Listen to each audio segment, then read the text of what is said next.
Zero limits listeners, I haven't pressed record yet. That's a good start. You get a half an hour in. Oh, shit, yeah. I haven't recorded shit. Right, we're going to go back.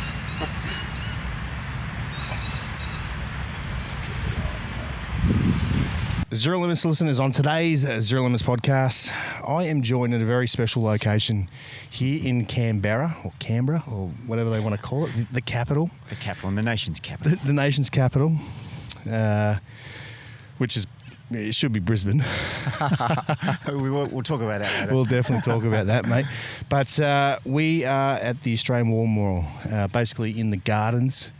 Just had a quick look around before. There's a lab up there. There's a bushy, and what's that tank up there again? I've got Andrew Murphy in the background. He's like the producer. It's an old Centurion. Centurion, yeah. From Vietnam era, I believe. Yeah, and as I said, like, we're here, and it's just one of those locations for both of us that a lot of our friends are on those walls, and I'm sure there's probably history as well with grandfathers and fathers and great uncles. A couple of my great uncles are on those walls, and yeah, one of my uncles is on there. Yeah, which we'll definitely talk about, because it's just, I reached out to you and we've been chatting for a while. Yeah, we have. Yeah, absolutely. Trying to line up, and I always wanted to come down here and do this, because it's just it's a magical place. Yeah. And but for the listeners, Ant Plater, how you doing, mate? It's good. Yeah, it's an honour and a privilege to come on, mate. To be honest, obviously we've been talking for a while now, and as I say to all the lads, if you get the opportunity to go on these podcasts, there's obviously a number of floating around, is get on there and tell your story, because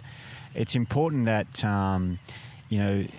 our stories are recorded for history and for our kids and our the generations that are coming through, to hear our stories about combat, about service life, whether it's first responder or military.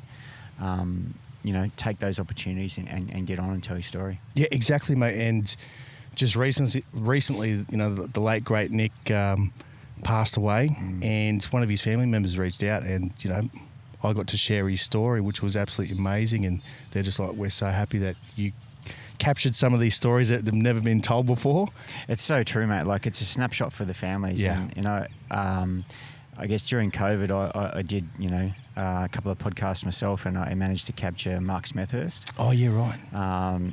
And he's held within, great, respect in SO Command and probably the wider military and the community. And at the end of it, he said to me, and the months afterwards, he said, "This is a great snapshot for my family. There's moments on here my family never knew I went through. Like the Black Hawk incident in Townsville in 96, he was a squadron commander.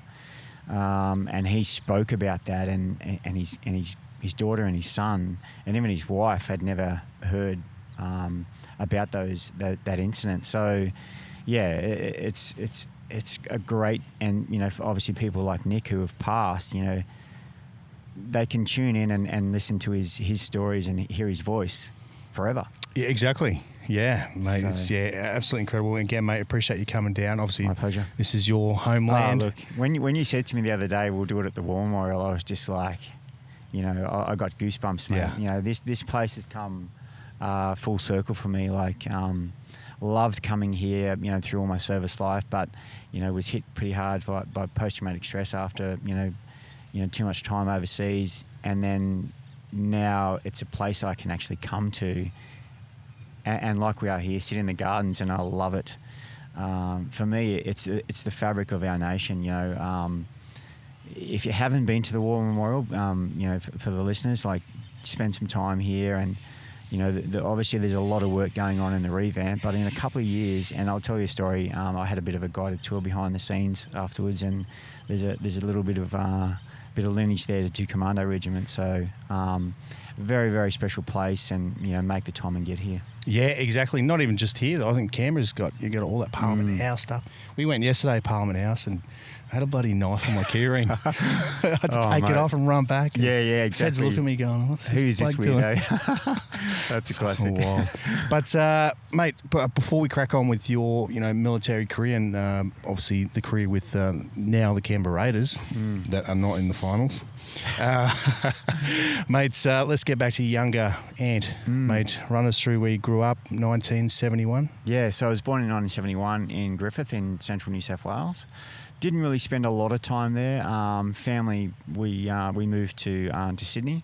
Both my parents are chefs, so Dad picked up a fairly lucrative job in Sydney, so we moved there. Very early days. I think I was about 5 or 6. The folks decided, hey, let's do a working holiday around Australia. So bought an old school Nissan Patrol, and we bought this caravan that was way too big for us. And we started, a working holiday around Australia. Spent some time in Hobart and Tasmania. Spent some time in Perth, and then we travelled up the west coast of Australia, and then we settled in Darwin, and also Katherine in Northern Territory for a couple of years. So, again, like growing up in the Northern Territory, I think by this stage I was like 10 or 11. The freedom of, you'd jump on your bike in the morning, and then you'd be back at the last light in the afternoon, and fishing, motorbikes, BMX riding, sport. It was all there. It was a fantastic, in reflection now, I really cherish those years. I grew up in the Northern Territory, just playing footy and with your mates, and, whatever mischief you could get up to, you were on it. So, yeah. Good times. Siblings? An older sister and a younger brother. So my sister, she's a couple of years older, and my younger brother, he's 10 years younger than me. So. And how'd you go at schooling? Anthony is easily distracted, was common, and I think that's quite common for a lot of people.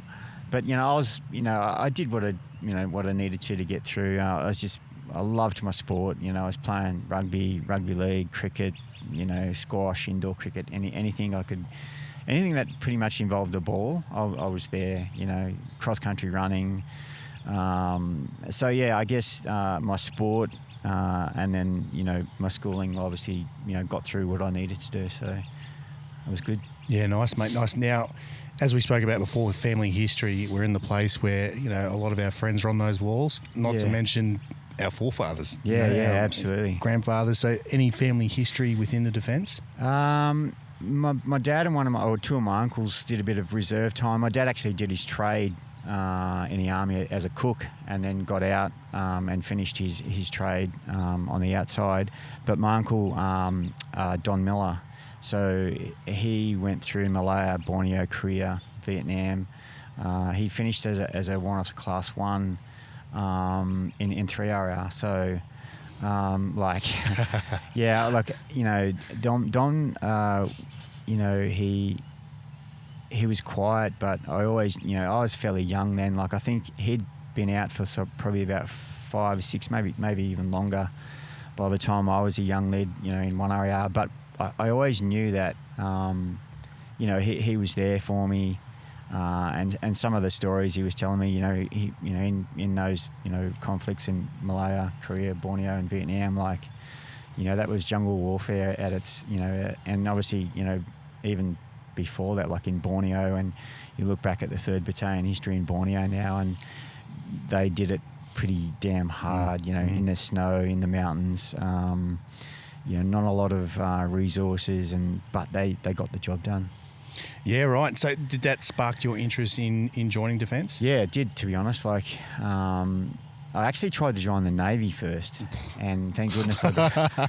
Everyone always laughs at that, but except for the Navy listeners, they were like, "What?" No, I tried to join the Navy first, and I didn't. My schooling wasn't good enough. So, right. What did you try to join as? Mate, I can't even remember. I think it was just general entry, like a bosun or something. Yeah, something like that. That was. I think I was. I just turned 17, so I thought, okay, I'll do some study, get my grades up, and then reapply. And then for some reason or not, I think it might have been my dad said, "Why don't you try the army?" And I was like, "Yeah, let's do it." So pretty much the next day, I was in the car from we were living in Wollongong at the time up to recruiting office in Sydney, and quickly went through the testing and with a bunch of other people, and then about 3 or 4 days later got the word that you're in, and it was pretty much flash to bang. I just turned 17. the day of testing, about a week later, got the word, and then about a week later, I was on the bus to recruit training in Kapuka. So I was so young, and looking back now, like Kapuka was a challenge. I hadn't even started shaving, for example, and then the recruit instructors are yelling at you because you haven't shaved, and I'm like, but I haven't started shaving yet. No, you've got to shave every morning. So that was I had it was a steep learning curve, but I had good people around me, to guide me and to mentor me to a degree. But interesting times at Kapuka back then. Yeah, definitely. So what year was that? Sorry. That was 88. So it was 88. Yeah. Expo in Brisbane was going on. Yeah, at that that's stage, it. Yep. Now, as we know, 1988, 80s, 90s, political correctness. Yeah. It was a dream. It didn't really exist back then. Exist. Like, to be honest, like if you did something wrong, you knew about it. You were counselled. Counselled? Yeah, you were counselled. Yeah. Pretty. I mean, very, very firmly. Like, there was no such thing as political correctness back then. It was just you did something wrong and you paid for it. Whether it was being thrown around the NCO's room, having your locker in your room pretty much thrown out the window that you'd have to go and collect, or just recruit instructors in your face. Like, they're so close to practically spitting on you. So yeah, as I said, as a young kid, that was fairly confronting, but I grew up pretty quick. How did you, just quickly, how do you think that shaped you for the military? Yeah, look, I grew up very, very quickly from being a kid, 16 and then 17, and then, within a month I'm in the military. I look at back then, and there was lots of older lads who really struggled and couldn't handle, the discipline that they were throwing at us. But for me, and it's funny, I use the same lessons to lads who go on selection now is, sometimes it's just taking bite-sized chunks. Right, what have I got to do in the next 5 minutes to survive? What have I got to do in the next hour, the next, if you're doing something endurance, how have I got to get through the next 100 metres, the next kilometre? Break it down into bite-sized chunks. And that's what I did. I didn't look at the 12 weeks that was in front of me. Okay, what have I got to do for the next hour? Right, I've got to focus on this theory lesson. Right, I've got to get through this weapons test. I've got to do this, BFA. I've got to do this swim test, whatever. Right, what's next? Yeah, okay, we're going to the mess to eat. Right, I get through, throwing food in your face in about 30 seconds and you're out the door. Yeah. It was really simple, just to break it down into small chunks. Yeah, it's again, just moving forward a little bit, a lot of SF operators have said that, especially when it comes to selection. They just, one more day, Absolutely. one more day, one day at a time type thing, one more day. And it's really hard or difficult concept for some people to grasp. It's the same as a game of footy. What have I got to do in the next set of 6, defence or attack or whatever? Break it down, and like you said, on selection, you will blow yourself out mentally if you think about, wow, it's day 1, it's hour 1, it's the first 5 minutes, and I've stuffed up the kit, inspection. Like, what am I even doing here? It snowballs. Like, everything just runs downhill. So just survive the next minute, the next 5, the next 10, the next kilometre, and then retask what's my next job, and then go forward. Yeah. So just back to Kapuka, mate, how long are we talking down there? 12 weeks. 12 I think that's decent, isn't it? Yeah, it was 13 because you had like 12 weeks of training, and then week 13 was like your march out, all that sort of stuff, administration, getting ready to, pack your kit and all that sort of stuff. So it's 13 weeks. That's a decent chunk. Yeah, absolutely. Because it chopped and changed over there. It chopped and changed, like in, I think there was a few years there where, recruiting was pretty low, and obviously the demand to get guys and girls through was high, like in the Timor days, and probably leading into that, they dropped it back to 6 weeks, and then the onus was on further training once you got to your unit. Whatever shortfalls there was, you had to pick up at your unit, and then that went back to 10, and then I'm pretty sure it's back to 12 weeks now. Is it? Yeah. And so it should be, because recruit training is your foundation skills. And without those, and again, like I tell guys on selection, be perfect at the foundation skills. Once you've mastered that, everything else is pretty easy. Mastering those foundation skills, whatever you're doing, is the key. So it's good now hearing that recruit training has gone back to 13 weeks, because I think we need it, especially with the complex warfare and the complex demands on soldiering today. With all the assets that are plugged in, with all the technology that you're expected to use, you've got to have good foundation skills. So the basic things I can do, it's muscle memory. I've now got to worry about, this technology, this platform, this asset that I need to be able to use. So master the basics, and then you can step forward into those higher skills. Definitely, looking back then, obviously the technology it's simplified. It was simple. Yeah. Now all these radios and GPS, they're obviously using GPS now. Yeah. It used to be frowned upon, when it first come out. But now it's a. That's it. I mean, everyone's got comms, everyone's got GPS, everyone's got all these plug-in assets that drop down displays, and you can. It's full on. Like when back then we didn't even have night vision goggles. No. There was one, AN/PVS 4 Alpha that was per section, which was like watching your TV in a snowstorm. Like the technology was super. We're talking about 60s and 70s technology. Back when I joined in the 80s was still pretty high profile.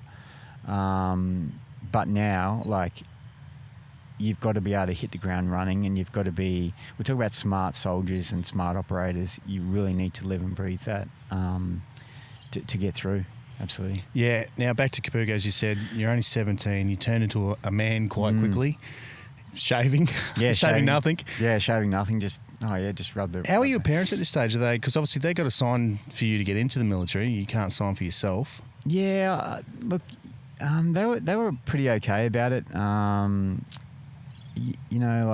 did. I probably didn't have the best relationship with my folks back then. So I wouldn't say they were glad to see me off in the army, but I knew that back then you'd sign up for 4 years, and I knew at the end of the 4 years I could get out if I didn't like it, and I guess they knew that as well. But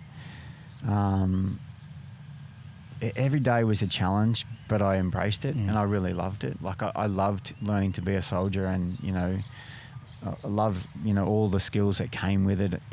Obviously I maintained contact with home, but that was in my past now. I was stepping forward and learning new skills and meeting new people, and, learning about, the battalions. And I hadn't really thought too much about Special Forces at this stage. I didn't really know too much about it, to be honest. But I knew that there was challenges out there, and I love a challenge, and I still do today. Was there a few infantry guys in your platoon? Yeah, there was. I think the platoon was about 45-ish strong, and there was about 10 of us who went to infantry.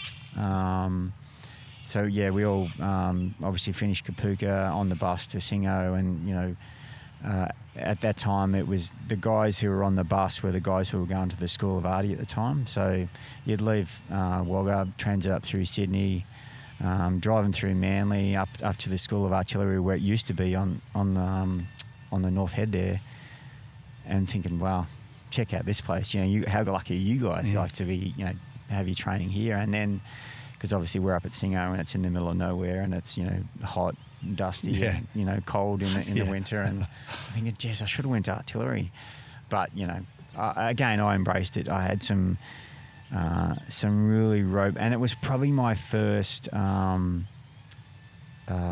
guess, infantry was there, but it was like, well, what's beyond infantry? And my section commander at the time at Singo was training up for Special Forces selection. And so whilst there was that, he maintained that professional, don't get too familiar with me because I'm your instructor and you guys are IATs. There were times where he, would let his guard down and he would talk about, what he's doing and his time. He was from 3RR, and then he spoke about his time in 3RR and then, spoke about where he wants to go, and mainly towards the end of the course when he knew, the section we had, we're all going to march out. He let his guard down a bit, and I was like, yeah, it really spiked, I guess, that little bit of wanting to know more about what's this Special Forces life about. Is that the next step? Yeah, and that was for obviously the SASR. Yeah, because 4-hour Commando, 2 Commando didn't exist back then. There was obviously 1 Commando in a reserve role, but it was all about Special Forces being SASR at the time. Yeah, and in regards to the Australian Army itself, that was a quiet period as well. So.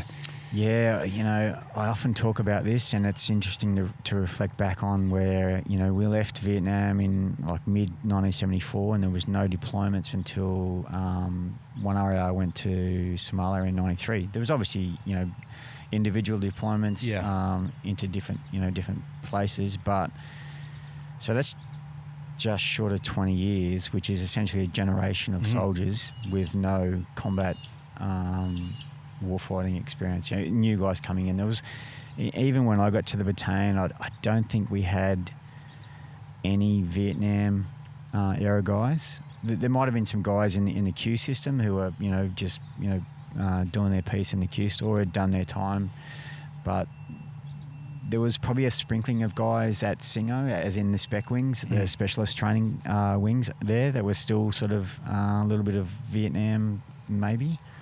So, yeah, there was 20 years where there was no deployment. So, when Somalia kicked off, it was a big thing. Yeah, definitely. So, in regard, going back to SINGO, mate, again, you grasp the concept at Kapuka. Love SINGO because, again, SINGO turns you into a soldier. Like it turns you into the final product before you head into your battalion. Yeah. You loved it? Yeah, I loved it. Taking all those basic skills from Kapuka and then being able to use those skills and understand what the buddy system is and what mateship's about, and helping your mates out before you help yourself, and that teamwork, it really, that team first mentality, whereas back then I didn't really understand the whole mindset approach, but those lessons were always there, but they were probably just buzzing in the background. And back then it was just about, again, there's 9 of us. We're all in this together. Let's just work as a team. The more you can work as a team, and this is what Stewie, our section commander, said to us a lot. The more you can work as a team, the easier it's going to be for you guys as a collective. And that still holds for me today. Guys going on Special Forces selection, even though it's individual, if you work as a team in your patrol, your team, whatever, it makes things flow, and the directing staff will go, these guys have got it together. This is what I'd like to see in my team going into combat. But yeah, back to SINGO, great time. Was good to see the back end of it. It was 12 weeks of hard work. You sort of got every second weekend off. But you were just so busy. There was so much going on, and then quickly got to sort of week 10, and then the battalion allocation came around, and again, probably because of Don's influence, I actually wanted to go to 3RAR, and then for back then it was which battalion needs numbers. So pretty much, I think all of us went to 1RAR except for 2 guys. I think they went to 5-7. So, yeah, right. Far out. So you jump on obviously the plane, get up to Townsville. How's that reception? Again, political correctness doesn't exist, and back then it was a rough place for a lid. Mate, it was a rough place for a lid. Like my section commanders, my platoon sergeant, even the platoon commander, they were just all hard men. Like I think I'd been in Townsville about 2 weeks. Got in a fight in town, broke my nose. So, you can imagine the platoon staff weren't exactly happy with who's this lid in town, in the fights, and now he's in, the brigade, hospital, whatever it's called, with a broken nose, and he's got to go and get surgery. So that was a steep learning curve. But, it was like, 1RAR and 2 4RAR at the time in Townsville. every weekend, or basically pretty much every night of the week, there was something happening in Townsville, you know. And because we're a peacetime army, it was all about, you'd go field for 4 to 6 weeks, you know, maybe 2 or 3 sort of showers in that period of time.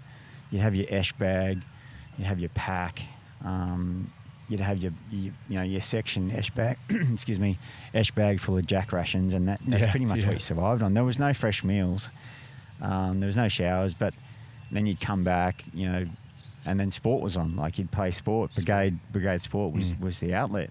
Blood sport.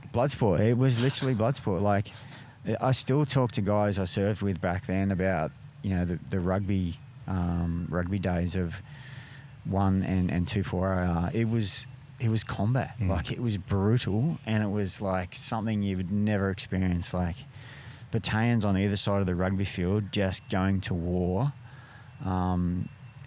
It's one of, you know, a very, very fond memory I still have today. So just outstanding. Like, just, and even I remember we had a New Zealand battalion come and spend some time with us, and they did the haka before the game. So the 15 or the 22 that were on the field were doing the haka, and then the whole battalion's on the other side of the on the footy field doing the haka as well.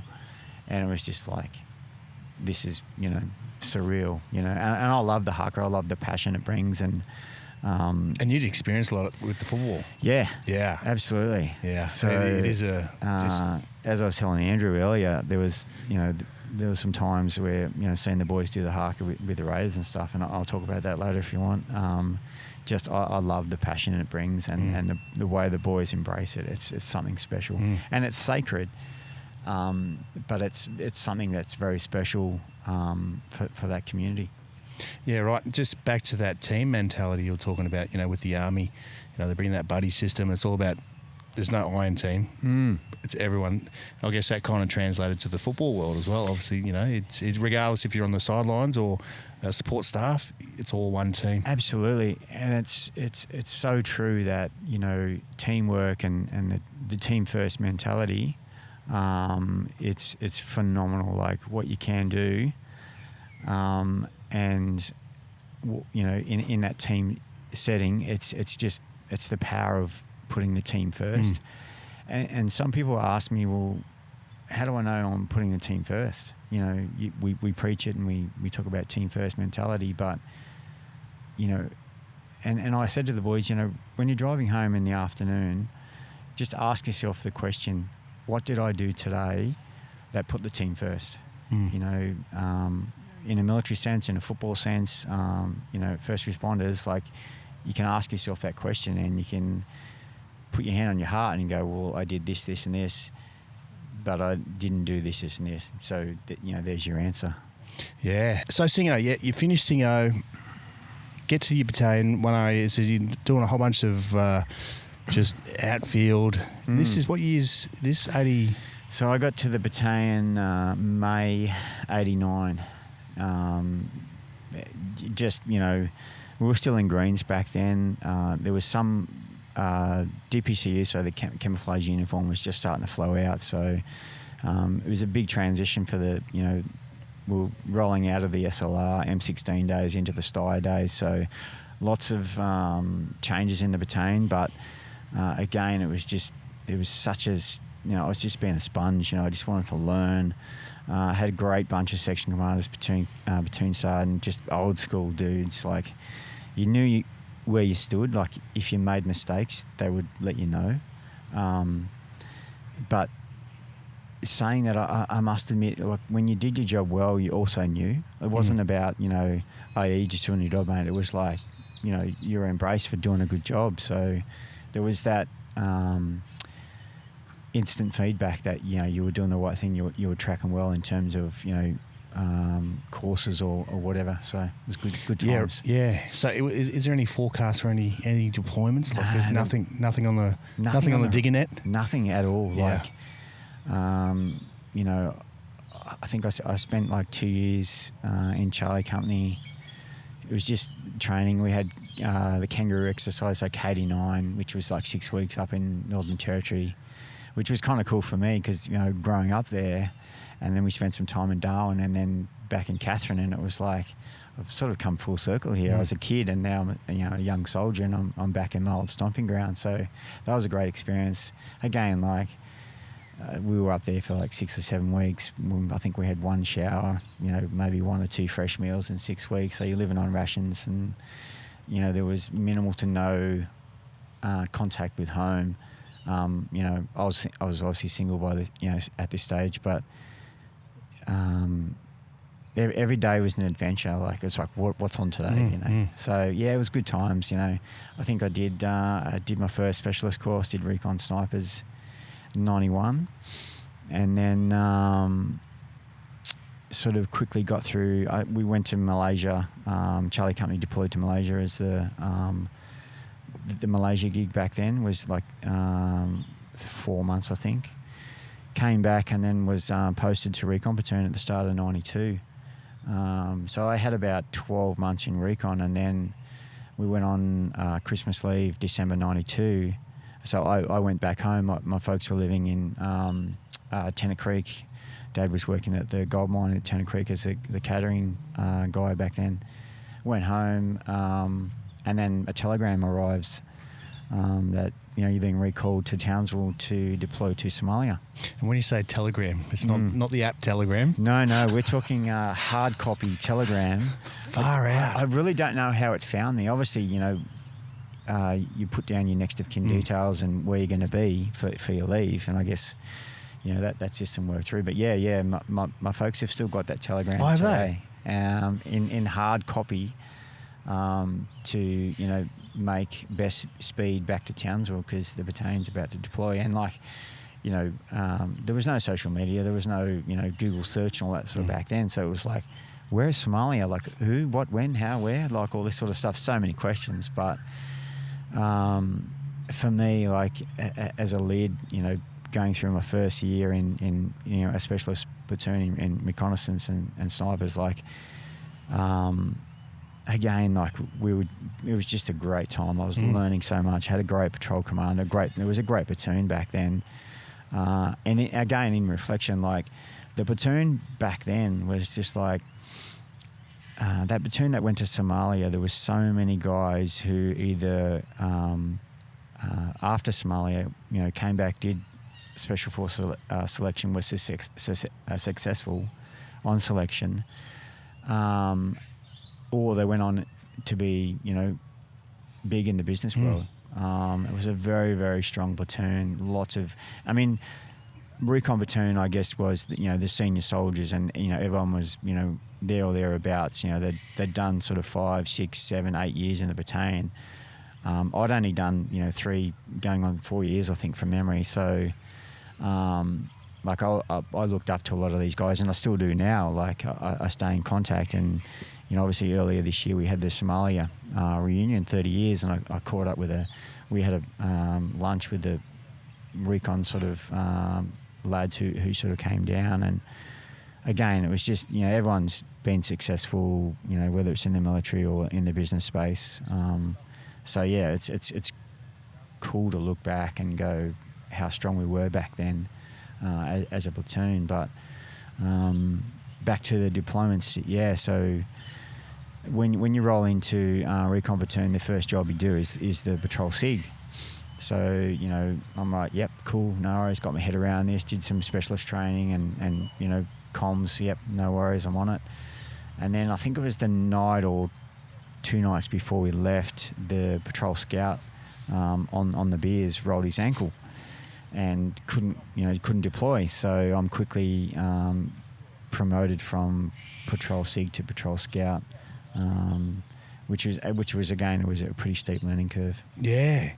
Far out. So you get into Somalia, you're 4 or 5 years into the military, we're getting booted? No, we're good. They're walking away. What do they say? We're good? We got the 2 thumbs up. All right, continue. I probably should have emailed them, but, you know, it is what it is. No, just, you know, what do they say? Win the job and then figure out how to do it. Like, just roll the dice and wait till someone says no. That's exactly right. Yeah, so, mate, again, going back to Somalia, you're still a young dig, technically a senior digger. First deployment to Somalia. How was it? And this is platoon size, you said. What was happening? Like, what was happening in Somalia for you guys to get your telegram? Yeah, to get over there? It was a battalion-sized deployment, and I was, I guess, fortunate enough to be in recon platoon. So, I guess what was happening in Somalia was what we termed back then was, they were bandits, but they were really, I guess, terrorist or terrorism was happening, but it was just we didn't really understand what terrorism was. But they, I guess, world famine, famine had hit, the country of Somalia, and the food was not getting to where it was supposed to because of these warlords were intercepting it. So we were sent there to maintain security and to facilitate food distribution. So secure a point, allow the people to come and get their rice, their sorghum, which is another form of wheat, and then allow that to occur. That's pretty basic, I guess. And we were there with the Americans. There was French Canadians, there was Italians there in different areas. So we were in our AO was in Baidoa, which is about 2 hours inland from Mogadishu. So the battalion was there at an old Russian airstrip we had occupied just outside the town of Baidoa. So our job in recon and snipers was to run surveillance, run observation posts on the infill routes, and just report on any bandits that had been seen, or weapons, all that sort of stuff. So it was again a phenomenally busy time. Great platoon staff, even though the platoon commander about a third of the way into the trip got sacked for not doing his job, but that was an interesting time as well. But great, it was a great organisation. I look back, and some of the basic lessons that I learnt about hard, tough soldiering were born out of what we went through in Somalia. And what did you see over there? Did you see any carnage or? We got into a bit of a tick, which is troops in contact, only really once, and it was just like we'd set up a vehicle checkpoint, and then obviously some bandits were trying to get closer to Baidoa. They sort of approached the VCP about 500 metres, turned around, broke track to the left, and then started firing rounds over our head. It was more the famine. Like, there was a lot of famine. There was a lot of starvation. There was some pretty gruesome mass graves and stuff. That affected guys, pretty hard, and it still does today. A lot of people reflect on, different traumatic exposures, and it's very different. Everyone's different. Seeing, taking life, preserving life, and saving life, as I like to call it, it affects everyone different. It was. I guess for me, it was the famine and the state a lot of these kids and women and even the men were in was pretty average, and it's obviously well documented on what Somalia is today and what they've been through in the last 30 years. So it was a tough time. It was, I probably didn't realise the effect it was going to have on me later in my career. But reflecting back now, like, that was probably, and even, getting treatment since about post-traumatic stress, like, a lot of that was originated in Somalia. And when you talk about that, obviously, as we know these days, the psych screenings are quite comprehensive.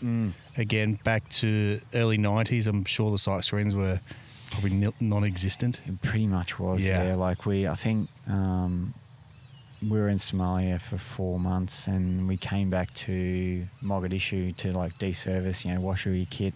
We were fortunate that recon platoon spent about 3 weeks in Mogadishu, securing one of the wash points. with the French Canadians. So we spent 3 weeks there, and it was pretty cruisy. But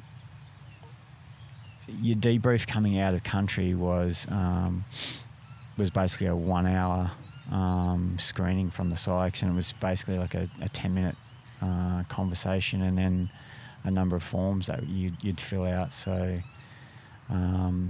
there was no screening going into country, and then there was an hour coming out of country. But obviously there was a few shortfalls on how it should have been handled. But again, like I reflect back to that 20 years. 20-year gap, yeah. So like there was, what did we see in Vietnam and after Vietnam, and the amount of suicides post-Vietnam, and then there's 20 years, so there's a knowledge gap there. So like how do we counsel these guys coming out of Somalia? Like, it's probably not true combat in its sense. Don't get me wrong. There was quite a few ticks in the town of Baidoa, but it probably wasn't like the combat the guys were faced in Vietnam. So how do we get these guys out of country, and how do we upskill them and prepare them for going back into civilian life after what they faced in Somalia, the famine, the mass graves, the death and dying? There were so many unknowns. So, talking to a lot of guys who came back for the 30-year reunion recently, like a lot of those guys suffered pretty traumatic sort of psychological injuries. Yeah, right. Fuck. How long did that, the deployments go for Somalia? It was just one battalion. It was just that one. Yeah, it was just one 4-month deployment for the gotcha. battalion. Like, and we sort of didn't know when we were coming home, to be honest. Like, there was no, you're going from this time to this time. Like, operations in Somalia were expected to be, protracted. But it was essentially within 1 week, we were told we were going home, and then it was just cease ops. I think the Americans came back and did a relief in place with us. So yeah, it was a tough time, and young Shannon McElhaney, who was killed, whilst we were there, under sort of pretty testing circumstances. Like, that I remember that morning, like, and hearing about the incident, and then it just brought this heaviness onto us. And it was just like none of us knew how to deal with death and dying. And Shannon was, I think he was a platoon behind me at IAT training, so I'd sort of known him a little bit. But yeah, that was a really tough time, and coming home, and then the investigation and all that sort of taking place, as we were sort of ripping out of country. But it's great to see, he's still remembered today, and he's obviously in the wall, on the wall inside the wall here where we are today. So it's yeah, he obviously paid the ultimate price. But a lot of lads, and rightly so, reflect on his service. Yeah, right. So 1993, you get back to Townsville, mate. How's everyone's moods? Obviously, this is, again, first deployment in 20 years for the Australian Defence Force. Yeah. You guys are, I guess, chest high. And yeah, like, it was exactly that. Like, the medal presentation parades, and everyone was looking at us, because we were like, it's sort of funny to reflect on, because, the number of rotations a lot of guys did in Afghanistan, but we didn't know that was the pattern to come. So a one-off deployment, a lot of guys got out after Somalia because, they thought, well, that was it. That was my Vietnam, it's never going to happen again. So, yeah, a lot of guys got out. For me personally, a lot of us, you went on leave. I was told that I was going on my first promotion course, Subject 1 for Corporal, on the eve of leave, and it was just like, I don't know if that's the news I want going into leave. I just wanted to have a good time and dump the army for a period of time and just rest the brain. But and back then, like, Subject 1 for Corporal was 12 weeks long. 12 weeks. 12 weeks. And it was just like... Subject 1. Subject 1 for corporal, 12 weeks long. So went on leave, came back. Weirdly enough, my directing staff, or the DS I had on Subject 1 was a guy from 2-4. So there was this instant hate. He hated all of us from 1RA in his section because 2-4 didn't get to go to Somalia. So it was just like, you know, who are you guys? Like, you know, how dare you come? And he assessed us and marked us extremely hard. Oh, did he? So that was like, by the time I got through the 12 weeks, I felt like I was in prison for 12 weeks. It was a hard grind. And, you know, I've never been right into the ceremonial side, and it was your first exposure to presentations and doing lessons, you know, theory, weapons, you know, lessons. So that was, it was a steep learning curve, and learning how to talk, how to present, you know, the blueprint for learning, all that sort of stuff. But again, it was a foundation skill, and, you know, I reflect on those hard lessons that I learnt back then from this particular directing staff or sergeant at the time, you know, which I still use some of those lessons today. You spoke about SF, you know, talking, going through your mind. Old mate was training for it. Where does this come in? Yeah. You spent another, 6-7 years in the battalion. Yeah, so I left recon platoon at the end of '94 on promotion to Lance Corporal. I only spent 6 months as a Lance Corporal, which is pretty quick. And then I found myself in Alpha Company as a section commander in '95. Again, I only spent 12 months as a corporal in a rifle company, and then I was back in recon as a patrol commander. So essentially I went from being a private to a Lance Corporal to being a corporal to being back in recon as a patrol commander in 18 months. So fast tracked, but, you know, I was just looking for a challenge every day. You know, what's my challenge today? What's my job today? Type mentality, and was fortunate enough to be in that position. So 96, I actually did SAS selection in 96. Oh, did you? Yeah. Yeah, right. I haven't spoken about it a lot. It's not the best sort of period of, you know, in my life. Like, you know, I did, and, you know, on my socials I spoke about the 13-week training program, which is a bit of a gatekeeper. And it was a brutal program, and with a mate of mine, Scotty, we're going to do a revamp of it because it's a great program. You know, you talk about SF guys successful in the late 80s, 90s, 2000s. Everyone has a story about that 13-week program, and everyone's looking for a copy. I know there's various programs out now, but this program, there's something about it. It's got like pixie dust on it or something, and it's just a special program that when you go and do selection, you've either done this program or you haven't. And that sounds a bit weird, but the guys who have done it are generally the guys who have success, and the guys who haven't done it are the guys who are going, I wish I did that program. You know, they've got bounced out for whatever reason, not physically prepared, or shortfalls or whatever. But so yeah, I attempted SAS selection in mid '96. I got to day 17 and I was withdrawn. I had a few injuries, but yeah, essentially I was medically withdrawn, which was I was pretty gutted at the time. Yeah. Like I knew the end was close, but it was just, you know, I was a small kid at the time. Like I think I went on selection at 72 kilos. Fuck. And most of the time, you know, your pack's like 45 kilos plus. I'd lost ridiculous amount of weight. I think I weighed myself and I was down to about 60 kilos after selection, after the 17 days. And the lads still had, I think, 48 hours to go from memory. But yeah, it took me a long time to get over that. And I always had ambitions to go back and give it again once I, you know, worked on those weaknesses that I'd identified. My mindset, you know, the size of me, I was just tiny. And, you know, I really struggled in that last 24 hours. And But I kept showing up, but they just said to me, look, for your own health and well-being, we're going to withdraw you from the course. And hearing those words was just like gut-wrenching.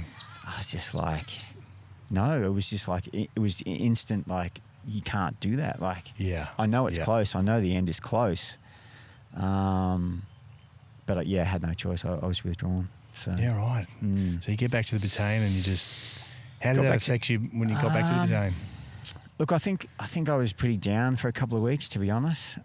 Maybe even a couple of months, or maybe even 12 months. But I quickly learnt and I guess put in place pieces to improve those shortfalls that the directing staff had identified to me pretty clearly, and I'd identified myself. So, yeah, it was a tough time, but again, I was a patrol commander in recon. 96, 97, 98, 3 outstanding years of my career, where I think that's where I learnt the true meaning of leadership, and what it meant to lead guys or lead men, and the responsibilities that come with it.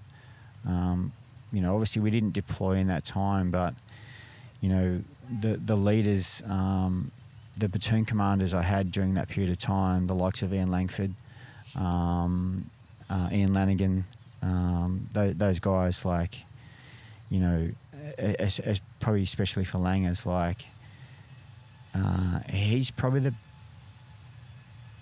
most competent leader I've worked under. And I was disappointed when he got, obviously all the stuff happening with the Afghanistan investigations, and, his period of time as Commander SOTG was held accountable, and he was moved, to the right.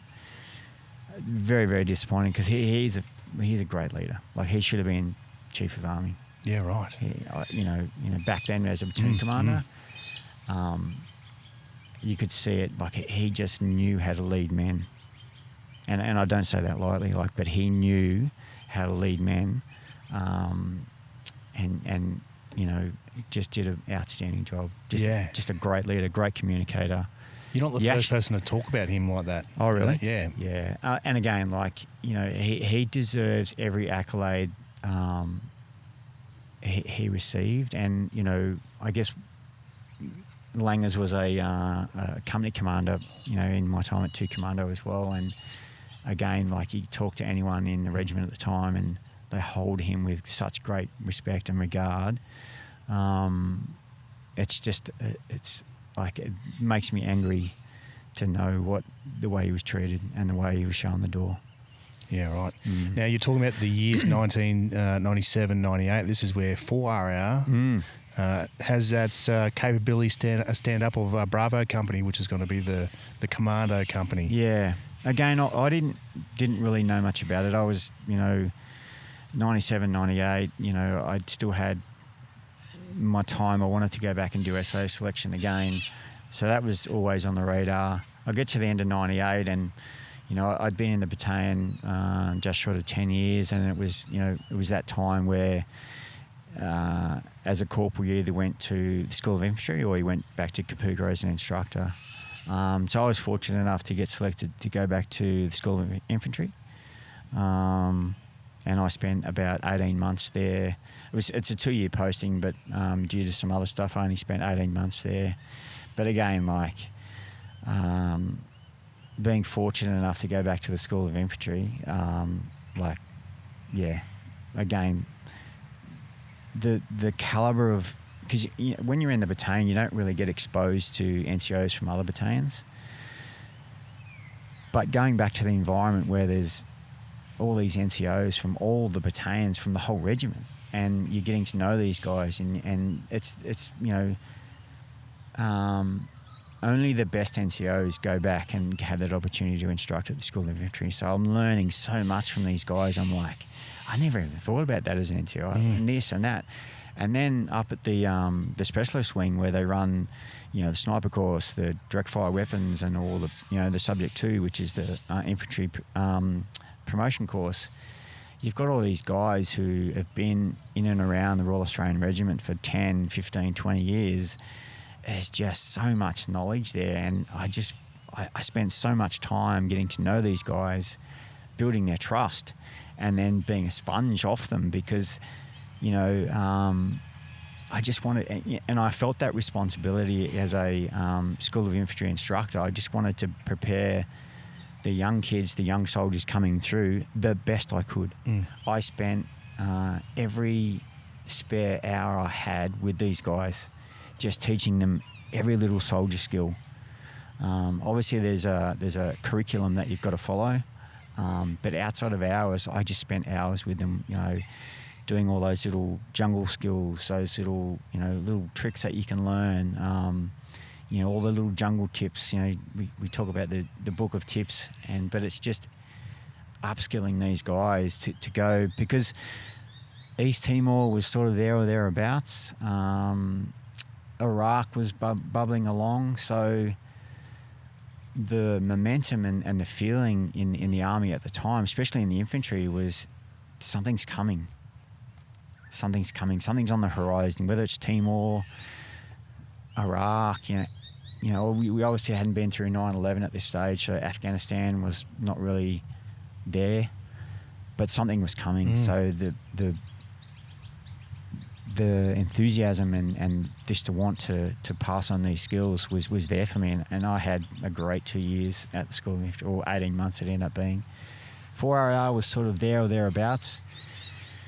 I didn't really, but sort of skipping back to the 1RR days, there was a couple of guys who were going on to selection, like Weston Hennessy, Mick Sloman, Bram Connolly, these sort of lads who, held in great regards in 2 Commando Regiment history still, and rightfully so.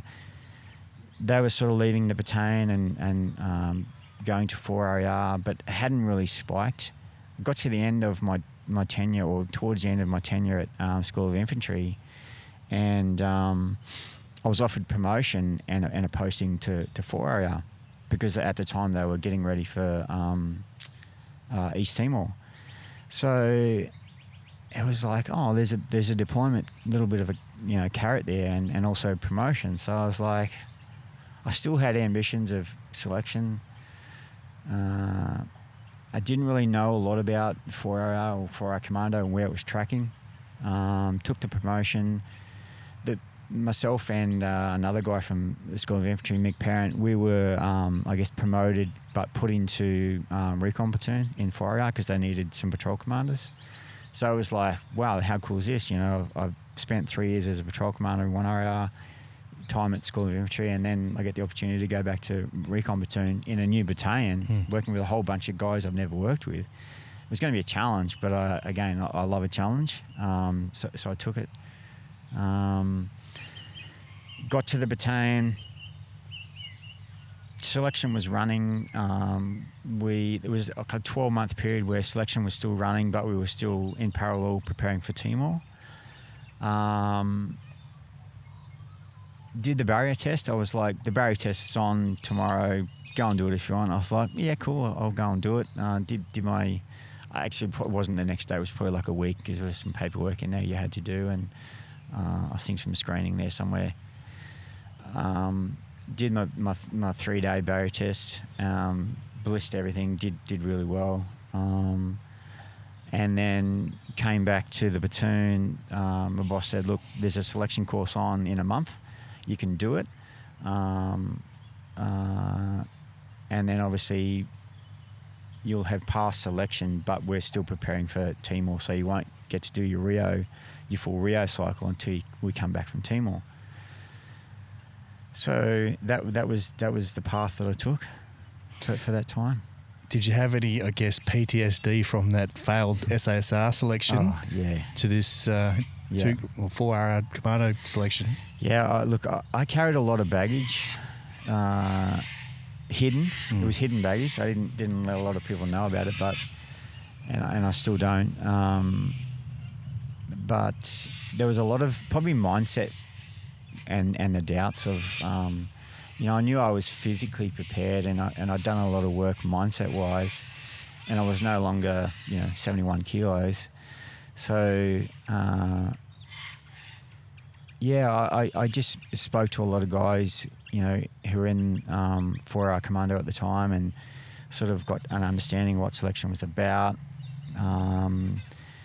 Prepared the best I could in that sort of, I think it was about 5 weeks, 4 or 5 weeks.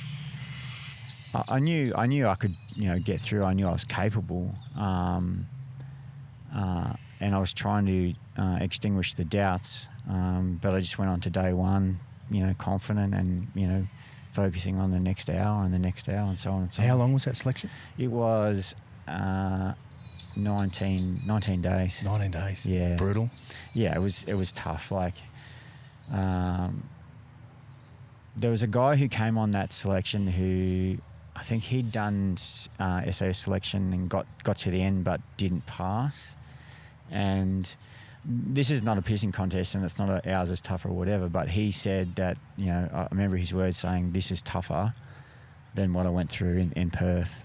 And that's just his experience. That's not saying one's tougher than the other, because they're both, you know, rightfully up there in their own respect, and so they should be. So, and there are different roles, again, for what SASR were doing to what they're doing now and what Commandos do as well. Yeah, so I mean, the selection's going to be different. Yeah, exactly right. So selection criteria was probably slightly different. You know, what we got exposed to through that period of time is, you know, again, my experience on SA selection was similar. Thereafter, sort of different attributes, different skills and attributes at the end of it. So I think our selection started with about 70-odd guys, and 10 of us. 10, yeah. Yeah, it was quite funny. Not quite funny, but I think we finished selection with about 15 or maybe 17 guys, and then I was the second last person to go in and get my interview to, you know, find out if you passed fail. And there was all these guys coming out, and they're just like shaking their heads are down, and they're like grabbing their bags and they're heading off. And then, you know, guys are coming out and they're happy and, you know, getting to that point. And I was like the second last guy in, and I'm just like, I knew I'd given it my best, and I knew I'd performed well, but there's always that doubt going into that final interview. You know, if you have a personality clash with one of the directing staff and he's just like, nah, I don't want this guy. That holds a lot, and it still does today. Probably not as much, but there's always that doubt. But you know, a lot of guys asked, you know, what's that feeling like when you get your beret? You know, when you're told you passed, and I'd actually visualised what it was going to feel like before going on selection. I did the same, you know, when I went to Perth. But I was so exhausted and cooked afterwards. You don't really get to. Yeah. It probably wasn't until 4 weeks later when I got my beret, or actually I think we had a because we weren't going on to do the Rio cycle until we came back from Timor. There was, you know, the CEO obviously recognised our accomplishment getting through selection, and I think I actually let my guard down at that time and realised that what I'd achieved 4 weeks ago, because, you know, the battalion was moving forward so quickly in terms of getting ready for Timor. It was like, get through selection, okay, what's next? You know, a bit of downtime with the family, and then it's on. You know, we're preparing for Timor. We're you know, going to the field. We're, you know, training in different locations. We're getting guys into the platoon. We're running, you know, tracking courses. We're getting RAF dogs in to be out. You know, trying to mould this capability so we can use the RAF dogs in a tracking sense. There was a lot happening. Yeah. So, as you said, Timor's kicked off, and you do selection, deployed to Timor. Second trip, mate. How's you just, fuck yeah, another trip? Well, it was actually my third, because I'd been to, obviously, Somalia, Bougainville. That's right. Yeah, in sort of start of '98. In a peace awareness sort of, that was an individual deployment as a corporal, so that was pretty cool. You know, Bougainville was, the team sider was at a place called Wakanai. It was like having the barrier reef, but it was 400 metres off the coast. Yeah, right. So we worked hard Monday to Friday, but then weekends you pretty much had off. Yeah. And we had Zodiacs and stuff, so we were like fishing and, you know, snorkeling and stuff. But yeah, sorry, flicking forward to East Timor as a patrol commander. Again, like we had great staff, great support and resources. And we trained hard for a 12-month period to set us up for success in Timor. And, I guess the role of recon, was down on the tactical control line between East Timor and Indonesia, observation posts, close reconnaissance, getting out and talking with our blue hats on at times, talking to the villagers and just understanding, the difficulties of the politics and all that sort of stuff. But it was a great deployment. Yeah, had a good time. How long was it? That was 6 months. Oh, decent job. Yeah, so I was in East Timor during 9/11. Yeah, so run me through that day. Obviously, I think I've had a couple of other boys on that were in Timor at the same time as well, and just a surreal moment. Again, it changed the course of all of our careers. Fairly unique experience for me because I deployed to the field 24 hours before it, and the platoon sergeant deployed with us, guy with the name of Reece Stewart, outstanding individual. So we were in the field, and we were supposed to be in the field for like 7 days. So, East Timor's filthy hot. It's humid. We've got as much water as we can carry. Packs are heavy. We rappelled in with Black Hawks, and I remember saying to Reece, I was on picket that night with Reece, and whether it was actually true or not, but I said, there's a really high number of satellites because it's so dark. You look up in the sky and the satellites scooting across, and there was a really high number for some reason that night. Again, it could be totally irrelevant, but I remember that comment. And then we got a message first light the next morning that we were going to be extracted the next night. And it was like, oh, this is really weird. We were sort of 3 days into a 7-day protracted patrol. Got back to our location there, and then the boss basically said, look, boys, the world has pretty much changed. There's been this incident in the US. World Trade Center has been, has come to ground, and aircraft, this, terrorists, blah, blah, blah. And it was just like, it was surreal. And I guess because of the boys were like 24, 36 hours in front of us in terms of what their understanding, we were like,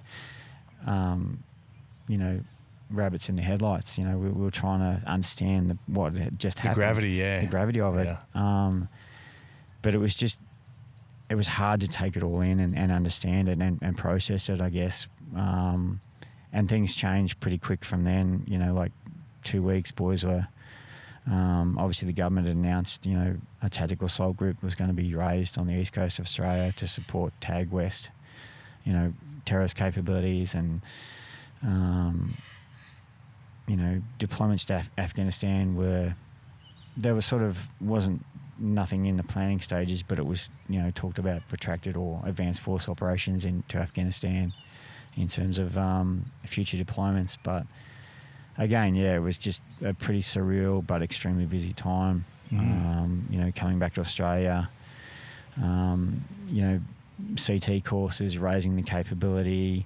I didn't get to go on the initial CT courses because I had to come back and do Rio. So I had, 8 months of courses in front of me, and then when I had to sort of step back and do my ACQB and stuff. So, but it was just it was such a busy time. And then obviously somewhere towards the end of 2002, Iraq. Yeah, exactly. So I was in Bravo Company at the time as a team commander. And then I think it was like October 2001. We first got word that we were going to go to Iraq. Obviously operations were starting to be forecast and planned to launch troops into Iraq and clear that mess up. So again, I spoke to a guy recently about this period of time from basically selection until after Iraq 2003 and then the end of my Rio cycle. It was just a blur. I hardly spent any time at home. Just training. Yep. Deployed, training, supporting operations, supporting guys who are getting ready for, potentially to go back or to go into Afghanistan. There was talk of rotations into Iraq. It was just an absolute blur. It was just like long hours. But I was like, where else would you rather be? Yeah, exactly. Do you know what I mean? That's what soldiers join the army for. It's to go to combat. And like, I don't say that lightly, but that's what we join for. And it's like reflecting now or flicking forward, to all those rotations that a lot of guys did into Afghanistan. The regiment draws this personality trait. It's sort of alpha male, and some people would describe it as alpha male, but without that outlet of Afghanistan, the boys are going to be searching for something else, because that's what the regiment, the characteristic trait attracted. If we didn't have Afghanistan, guys would have got out and they would have done, private contracting here, there, wherever, because that's what guys joined the military and joined special forces for, was to go to combat in a team and fight the fight, take life, preserve it, save it. Yeah, fuck. It was just such a busy period of time, but I loved every moment of it. It was just a really special, busy, challenging, rewarding time. Yeah, and obviously Afghanistan down the track, you deploy multiple times. At that stage, 9/11 happens. The CIA was straight in there, pretty much straight into the thick of it, riding around on horses, and doing all the wild stuff. Paving the way. Yep. Was there any? Like obviously, you said there was talk of operational deployments to Afghanistan, and I know a lot of guys got out because they're like, "Oh fuck, we've missed it." Like, that was it. Especially after Iraq, where. For 4-hour Commando, Iraq was pretty disappointing. We were in a support role to a squadron who, the CO of SASR and the squadron commander at the time were pretty influential, and I guess as a capability, 4IR was still developing, and rightfully so. We had some ground to make up. We had a lot of ground to make up. The regiment, as in the SASR, had 50 years of lineage and history. Combat history in Vietnam, discrete operations through the 80s and 90s and 2000, and then obviously different sort of pieces into the Middle East, 90s and 2000s and stuff. So we had some credibility and a lot of ground to make. But it's one of the reasons why two Commando Regiment, the regiment, is held in such high regard, because our capability was forged during 20 years of combat. Yeah, exactly. So, I know guys who've done 8, 9, 10 rotations, PSDs, SOTG rotations, it was forged through combat, through deployments. That reputation of two Commandos now world renowned because of the hard work that we all did from 9/11 happening till when we pulled out of Afghanistan in 2014, and then sort of subsequently redeployed, and then into Iraq and different places since then. But that's where our reputation was forged. So I take my hat off to the guys, and the skills and the maintenance of it and the standard. It's outstanding. I haven't had a lot to do with the regiment since leaving, but I went back last year when Cam Baird's vehicle was recovered, Iron Maiden, because I was a CSM on that rotation in 2009 when that photo was taken of Cam, Tim and Merv, and there's a mirror image of the other car as well. So going back last year was just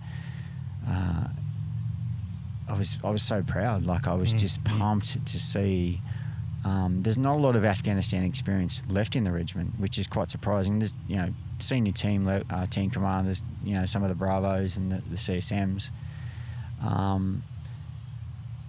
But the way these guys embraced us coming back, from our time in, the early 2000s, which is the growth of the regiment, it's what set us up for success, and all those R&D, research and development programs that we were trying to fight for in 2005, 2010, that's actually, the boys have got it in their hands now. So for me, it was quite, it was a rewarding period of, it was only sort of a couple of days I went back, and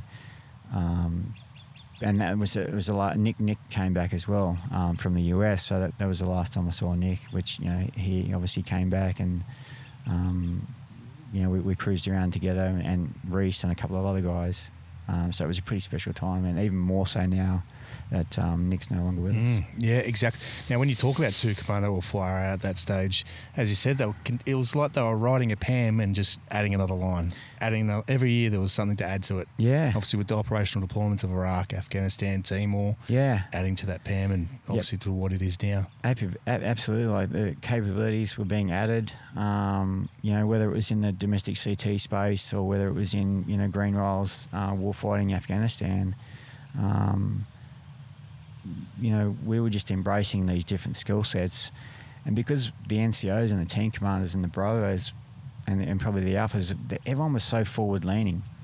There was no challenge that we couldn't take on and develop into a world class capability, and that's basically what we did. Like, it was just, here's a problem, okay, let's think about what the solution could be. Here's our solution. Let's train it. Let's iterate. Put 1,000 iterations around it. Let's be competent. Okay, now let's be world best at it. And that was our approach, essentially. Yeah, right. Now, for you, in Timor, you did 2001. There's a massive gap. Basically 7 years where you're just stuck in Holsworthy, training. What's going on in between this period? And obviously, again, SOTG kicks off, 2004, 5? 2005. Yeah. So I obviously got through my Rio, onto domestic CT, so onto team in 2005, and then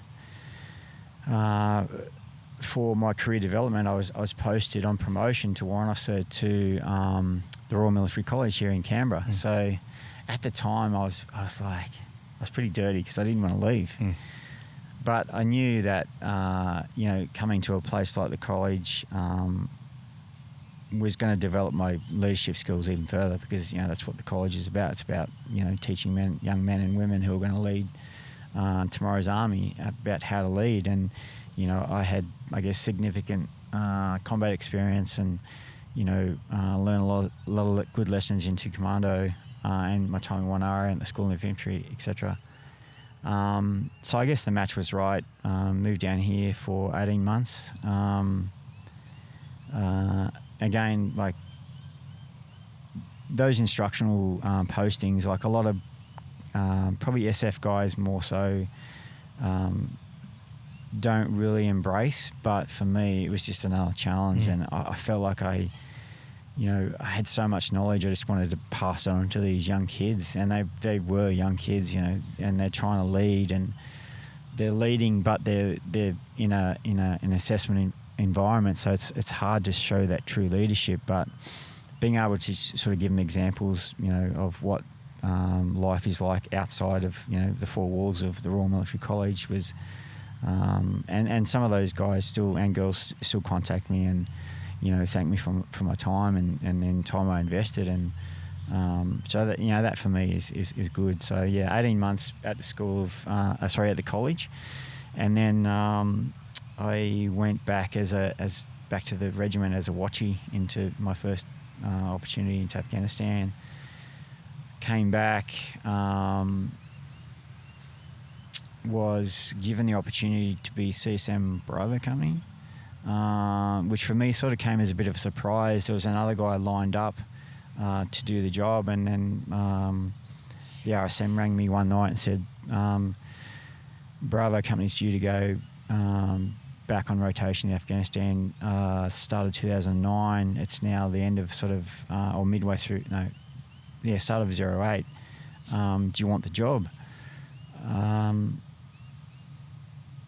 There wasn't even a decision, Yes. for me, Yeah. to go back and to be CSM Bravo, where I guess in the regular Army Commando capability, that's where it all started. Bravo, old school Bravo, which I wasn't a part of, but I sort of got there towards the end of it. But to have the honour to lead and to be the CSM in Bravo Company was something I held, very close to my heart, and I just wanted to do a good job. I knew I could, and I knew there were going to be a lot of challenges, but I embraced it and jumped at it. How was that first trip? Go back to the 2008 trip. How was that for you? It was fairly because I was a watchkeeper, you're pretty much in the headquarters and you're seeing the boys roll out, but it was also knowing that, my time's going to come type thing. So whilst it was a busy deployment, it was sort of, like a horse being held in the stables type thing. I just wanted to get out there and get amongst it. Yeah. Didn't have that opportunity. Yeah, which is wild because then you look at a regular infantry. Rare to see a warrant officer out in the field. On combat operations. Obviously, Nick Hill was one. He eventually got out and got into the theatre like you did. So moving on to that next deployment, 2009. This is where again you're the CSM of Bravo Company. Back to Afghanistan, mate. It's fucking ramping up. Oh yeah, it was on. I guess Bravo Company had come off the 07 deployment where they lost Luke Worsley. So, and I'd just taken over the company, and the lads had were starting to come out of Afghanistan. I didn't. Yeah, you could see the heaviness in the lads and the toll that losing Luke had taken. It's one of those things that it's challenging and whilst we prepare for death, as soldiers all the time until you're actually confronted with it. And it's one thing that we upskill our lads with now is that that pre-visualization of how you're going to feel, what you should be feeling about death and dying, because it's really confronting. It was a tough time. The lads were obviously coming back end of 07 and going on some leave, and I knew everyone was going to come back fresh and renewed sort of start of 08. So we had basically 12 months of hard, challenging training to get us ready to go back at the start of 09. It was such a rewarding year in 2008 for me. It was like all my toil and everything, all the postings and the promotions and stuff I'd done previous to that had set me up for this time. Regrets not going back, and not regrets, but didn't get the opportunity to go back and do selection in Perth again. I sort of had put that aside. And was that in your mind still? Was it? I guess it was, but it wasn't. I didn't allow it to sort of disrupt what I was doing. But even today, I always have that little bit of a regret that I didn't sort of go back and at least give it another crack. And if it wasn't good enough, it wasn't good enough. But I felt that I was. And even in reflection now, I thought, well, that was that time. The door didn't open for me, so be it. I've got to close it and I've got to move on, which I did. But it's still, it's obviously still a thought there. What if? Yeah, what if? What if, So, but 2008, great year. We did everything that year, trained for combat, hours and hours up at the range complex at Holsworthy there, Jarvis Bay doing, water ops, all that sort of stuff. Because we had certain skills we had to maintain for national capability as well during that period of time. So it was just a busy 12 months, but it went so quick, because we were busy and the boys were focused. Everyone came back renewed. We had sort of, some promotions. So we had new guys as the team leaders and new Bravos and new Alphas coming in off the Rio and stuff. So it was a great 12 months getting ready for Afghanistan. And my boss at the time, or the OC, Steve, he went to Afghanistan about 2 months earlier than most of us because of some stuff that had happened in the winter rotation. So he was on the ground for 2 months prior, and then we sort of rocked in February 2009 to start our 4-month rotation. Yeah, mate, just back to Holsworthy itself, the Commando area, it turned into like this new space age technology. Yeah. It was the best. At one stage, it was one of the best training places in the world. Yeah, it's like the government spent a lot of money on accommodation, administration buildings, new RHQ, new buildings for SOA, so the Special Operations Engineer Regiment. Our range complex was, probably the best in the world. You could do anything and everything up there. It was a secure location. There was no, access to public, obviously, but world-class facilities for a world-class unit that was building. It was funny, when I first started as Bravo, CSM Bravo, we were in the old accommodation. We essentially had, dongers like they have on the mining sites on the old playground. Yeah, right. And I remember starting, and it didn't occur to me afterwards, but each company had a flag, right? So there was a Bravo company, Alpha company. Everyone had a company flag that back in the day would get raised at 7:30, and then throw forward about the end of my tenure as CSM in end of 2010 when I'm handing over to Nick Hill. And one of the first questions he says to me, he goes, "Ant, have you got the Bravo company flag?" And I was just like, "Mate, no, I don't." So I'm searching back now to Eric Lewis, I took over from CSM, of where's the Bravo company flag? So it was just a funny moment for Nick to ask for that, because that's what Nick's about. Yeah, he is. Yeah, you know what I mean? Like he's just like, mate, great handover, everything's awesome, but where's the flag? Yeah. So, but yeah, you're right. Like world-class facilities, so much money being spent on us. We had about 6 weeks in the new sort of company headquarters buildings before we went to Afghanistan. So it was a bit of a blur, and then we're off, war fighting in Afghanistan for 4 months. Yeah, so you get this trip in 2009. This time you're out in the field, pulling the trigger. Yeah, it was on. Like we were on the ground for about 3 weeks, and then we get this job, this disruption task down in Helmand Valley in support of one of the other base locations called Bastion, which was the UK setup.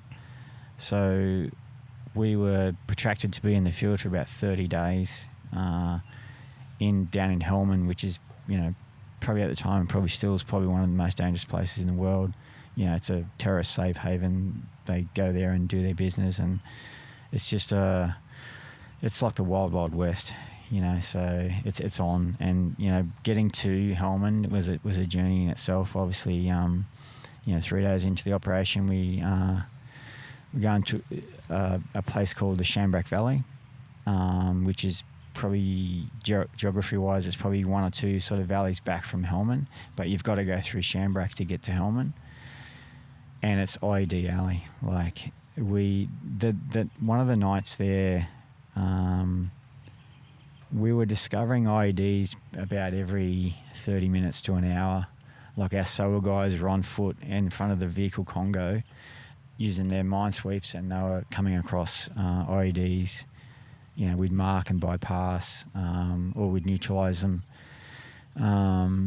Early the next morning, Brett and his team came across an IED, and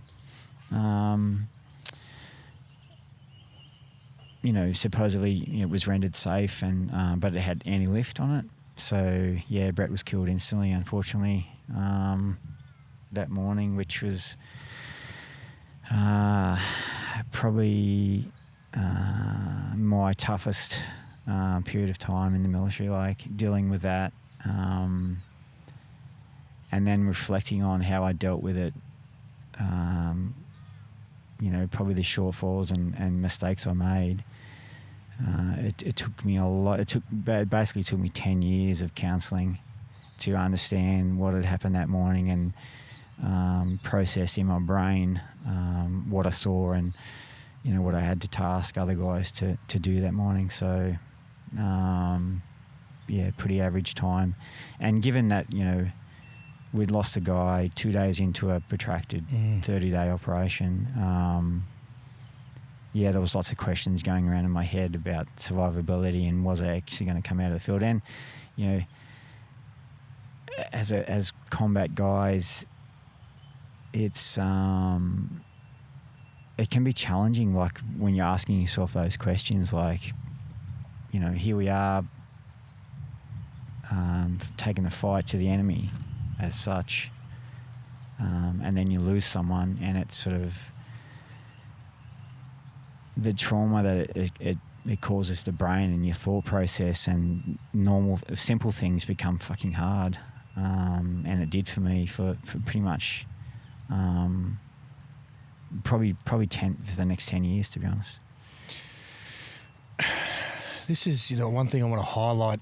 Compared to a normal job, you're doing things where you got to question every single day if you're going to come back alive. It's wild. It is, mate. It is. And it's,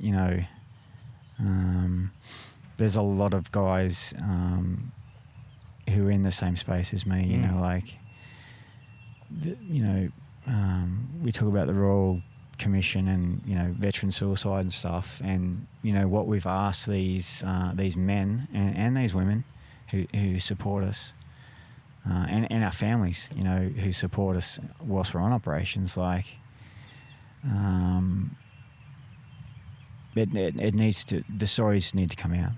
100%. It needs to be told, and it's one of the reasons why, I was never a great communicator, but since getting out and my journey to get out and then discovering the need to want to tell my story for the benefit of others, I've embraced it. I think I've done sort of 7 or 8 podcasts now, but I always take it on as a challenge because it develops me and it tells my story, and it's a snapshot for my family, and there's lots of lessons that can be learnt through my journey. But it's about, and I still haven't found the right words or the right platform or we talk about freedom isn't free, but freedom really isn't free. Like, here we are today on the Australian War Memorial and the history and the 102,000 names that are on that board, in there. That's the sacrifice that 102,000 families have had to make since their loved one hasn't come home. It's fucking wild, mate. It's just, yeah. So, like, I guess the message I'm trying to get out there to your listeners or anyone who wants to tune in is, like, get around veterans and get around first responders, because, what we do to, risking our lives for your freedom, it never should be questioned. And, you should, if there's an opportunity to support veterans, just embrace it, get on it, do whatever you need to do. And it's not about, feel sorry for us, because most of us are just trying to get on with our lives. But for me, it's about leaving a legacy of someone could listen to this and it could change their life, or they could be going through a tough time because, they lost their son in Afghanistan. But now hearing my story puts a smile on their face. Yeah, exactly. Same thing for the first responders, mate. See, today is Police Remembrance Day. Absolutely. So, yeah. Mate, in regards to Afghan trips, mate, you got 4 in total. So you go back following year, 2010 and 2012. Are you going back as CSM or? Yeah, so those trips were sort of quite a little bit different, sort of in the watchkeeper space again. I'd sort of done my time as a CSM and transitioned into a couple of sort of low profile deployments, and then into a training warrant officer space. So I think by this time, from that 09 deployment, I realised my mental health had deteriorated pretty quickly. Was that, sorry, just in regards to that, was that spotted by other people? Well, yeah, yes and no. Like, definitely spotted by and identified by other people, and myself. Like, I knew that things weren't okay, and I wasn't able to function. I wasn't able to do my job as I wanted to be able to do it. So I actually made the choice to get out, because I just knew that from those exposures, like I wasn't well, and I needed some treatment. So, and fortunately, I was given 12 months medical leave, and I think that was given to me as we don't want to lose you. Take 12 months off. Do whatever you need to do, and then come back, and then we'll reassess. So I took the 12 months. Came back. I thought things were okay. Again, I'd almost made the decision to get out again, also not to make that final decision to get out and resettle here in Canberra. And then the opportunity to come up to work with the AFP on secondment in the counter-terrorism space came up. It was an out of uniform job. It was in a headquarters environment,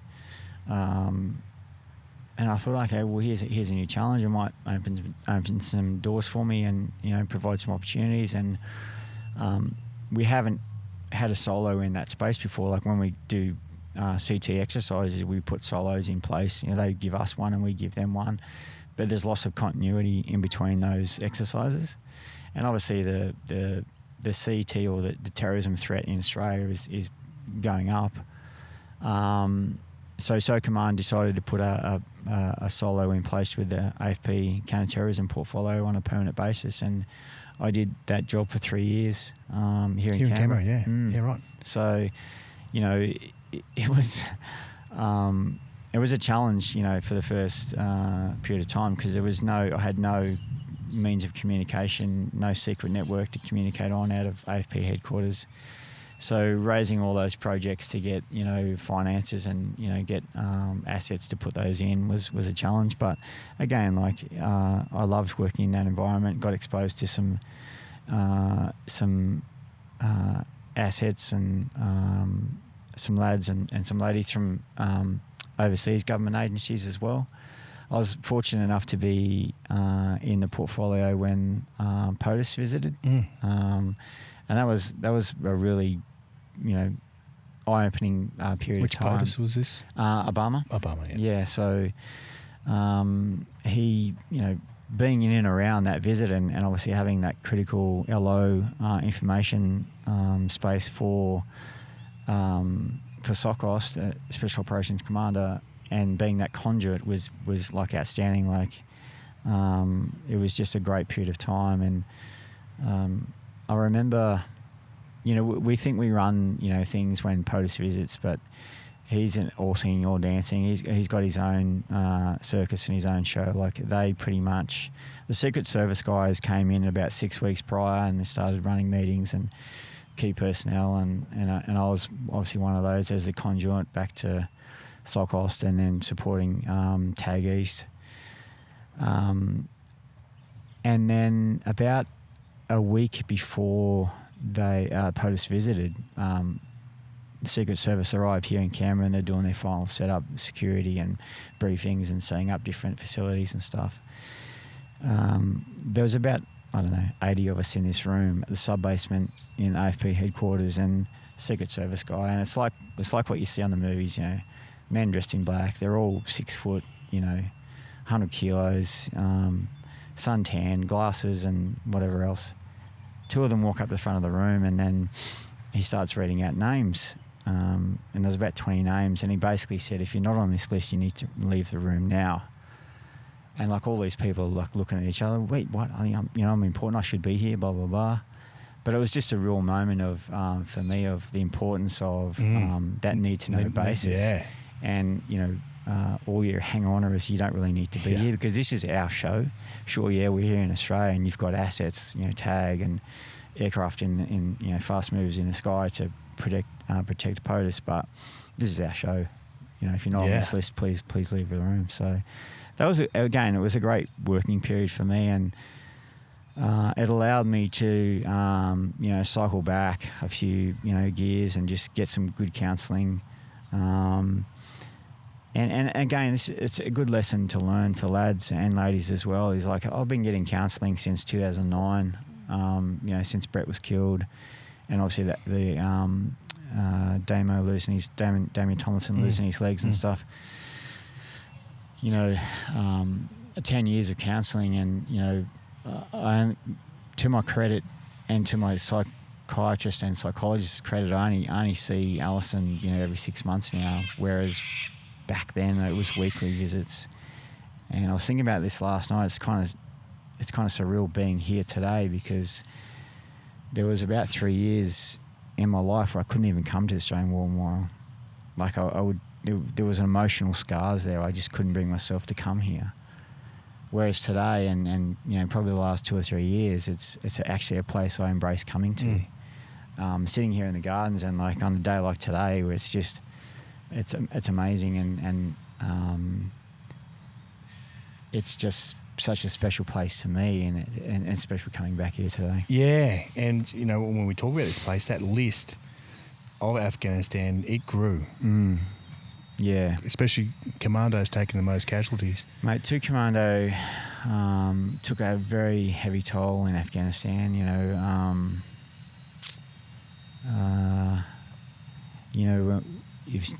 Cam, Tim, Merv, all those guys. I read the eulogy out at Tim's funeral. Tim and I served in Warrant Officer together, and then we did some time here at the Royal Military College together. We were both small group instructors, and then he was about, reflecting back, he was about to be promoted to Warrant Officer, and we'd had some lengthy discussions about him doing Commando selection and what it meant for him. He was 38 at the time and doing selection. And then, obviously him taking that journey and then getting through Rio, and then he ended up in my company in 2009. So, there's always going to be that brotherhood connection between myself and all the lads. And Cam was one of my lads in 2009 as well. So, reading Tim's eulogy in 2009 and going to, all the funerals, it was a tough period of time, and we were still, knee deep in war fighting in Afghanistan itself, and then the weight that was having on the regiment and the loss of life. Whilst the guys weren't showing any scars or any will to go back, not far under the skin there was a lot of hurt, and there always will be. We've got 12 names of lads from the 2nd Commando Regiment up in the walls in there, and I often go in there and just reflect on those guys and my memories, and even Todd Langley, like he was my patrol 2IC in Townsville in one area, and then seeing him, I was the directing staff on his selection course, and he was coming through, and all 12 of them, like there's moments you sort of reflect back on, and times where you saw them on selection, or times when you went to Coltana on your preparation for SOTG. There's always those moments of where you cross paths, and you shared a coffee, or you shared breakfast, or you're in the mess, or it's it's a somber to reflect back on those lads and that who aren't with us here today. But it's a heavy weight. It's a heavy weight to carry, and it's again one of those things that people watching people come here today and walk around the memorial and stuff like. It's a nice feeling, and coming back here for Anzac Day, as I've done the past couple of years since I've been able to come back here, it's great to see the response and the public and getting around our soldiers who took the battle to our foes and allowed people to wander around like this, and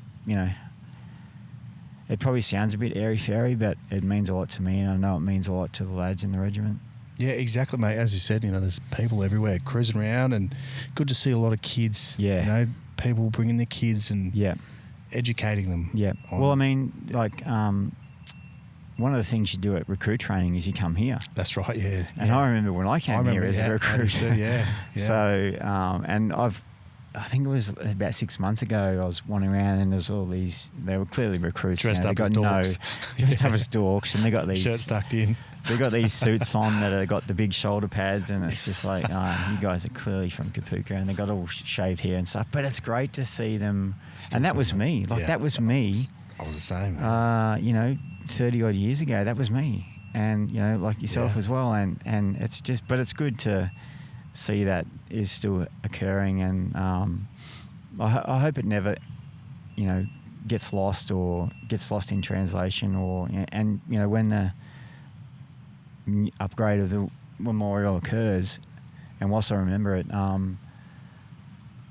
at the top I told you I came back here for that tour. One of the guys, just messaged me out of the blue and said, "Hey, come and do a tour, and I'll show you around the new areas and stuff."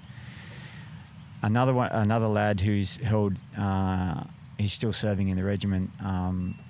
Brett, he did a posting here in Canberra, and he came here to do like an education piece for all the construction workers on, the history of the War Memorial. Wow, they did that for the... Because obviously, when you're involved in a project that's putting new facilities into probably a place that is the fabric of our nation. Sacred. It's sacred. The senior project manager wanted all the workers to understand what this place actually means. What it means, yeah. And what it means to all our veterans. So Brett came and did a talk. He's done a number of presentations. And he basically, you can't really see it from here, but on the other side of the tree is basically going to be the new entrance. So Brett got a number of 2 Commando challenge coins and buried them in the foundations of the new entrance. Yeah, right. And when Brett told me that, it made me quite emotional. But it's good to know that, everyone who walks past is going to be walking over those 2 Commando coins as they enter the new facility. So, and Brett's a great guy. He would have done an outstanding job on that. So it's great to know that all these workers, they understand what this means to us as veterans and as Australians. Yeah, definitely.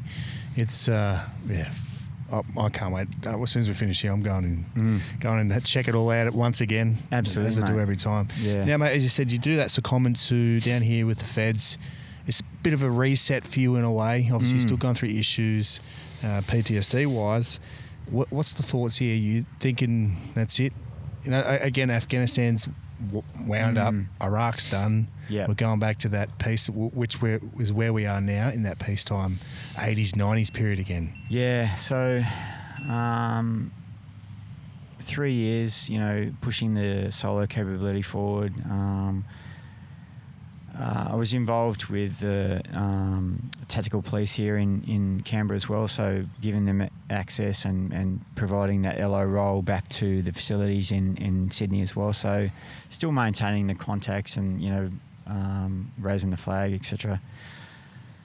Sort of got to the end of, I guess I was kind of tricking myself a little bit. I always thought, I'll go back to the regiment, as the RSM or on promotion or whatever role I could. But and there was just something in me. I just, there was a doubt. There was something that was, can I actually go back after everything I'd been through? And to be honest, like, the decision was made for me. I went to a medical board end of 2016, and it was end of 2016. And the doc said to me, look, all the psychological treatment and counselling you're having, it's probably shaping you towards a medical discharge. And that was confronting in itself, to go from, probably kidding myself to go back as the RSM, but, that was still there. Could I just, compartmentalise that trauma and go back and perform the function of the RSM of the regiment? The answer in my head was yes, but the actual answer was probably no. So, things moved fairly quickly once that decision was made. I was sort of wrapping up my time and started to hand over sort of mid-2017. And then handed over to the new solo with the AFP, and then, basically went on long service leave and was medically discharged in January 2017. Yeah, right. So, and how was that for you? After, what's the total years? 88 you got in? 27 years. 27 years. It's a long time. Institutionalised. Yeah. 27 years in the Army, 18 years in NSO Command, postings to School of Infantry, to the Royal Military College, to 1RAR. Like all moments I absolutely cherish. And, people often say, I wouldn't change anything in my life. I'm happy where it's at. But, there's things I would change. Like the toll of combat and, multiple deployments not only has an effect on the individual that goes, it has an effect on that individual and his family. And, my family suffered.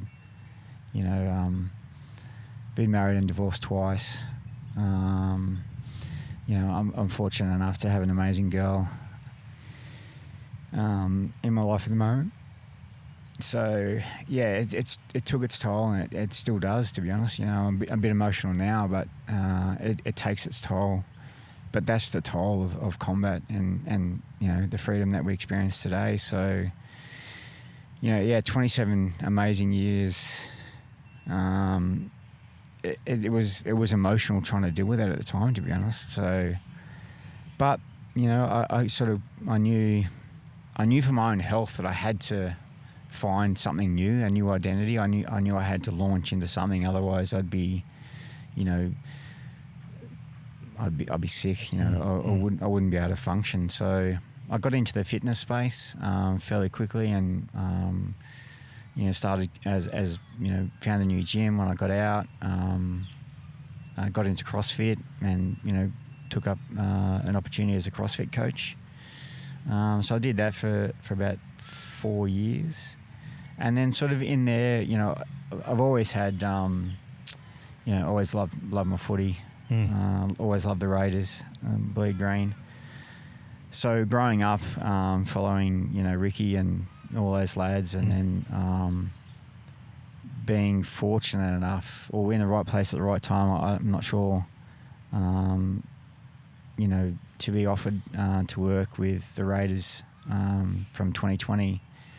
End of 2020, start of 21 season. I was like pinching myself, to be honest. Like, Ricky was after a certain skill and attribute that he wanted to bring to the team, and some leadership and some mindset and some performance breathing. I was lucky enough to, and again, it was just connections through the military, because the guy who's the footy steward at the Raiders, he's a former chook from Perth, a SIG. So I guess long story short, Ricky was trying to build a relationship with Commando Regiment in terms of, running some pre-season camps and whatnot. Because the Rabbitohs were doing that as well, weren't they? Yeah, so the Rabbitohs, it's funny, I crossed paths with Madge here, who was obviously, took the Rabbitohs to a premiership in 2014, but Madge was influenced and still talks greatly about those days where the regiment was involved with the Rabbitohs in sort of 2013, and some very senior players attribute their career turnarounds to the engagement between the Rabbitohs and Commando Regiment, back in sort of 2011, 12 and 13. So, yeah, it's bloody amazing. Ricky was keen to build a relationship, but the regiment was just too busy. They couldn't sort of have someone down here full time. But then Brett got in touch with another mate of mine and said, is anyone in town? And Trevor said, there's this guy called Ant, he's just got out to Commando Regiment. He supports the Rabbitohs. He's probably a perfect fit. So that went from basically a message from Rick saying, hey, let's grab some breakfast and I'll talk about some opportunities with you. So we met in town, and I thought it was just going to be Ricky, but it was, the footy manager, Ricky, and Brett White, one of the other senior coaches, and it was surreal sitting there.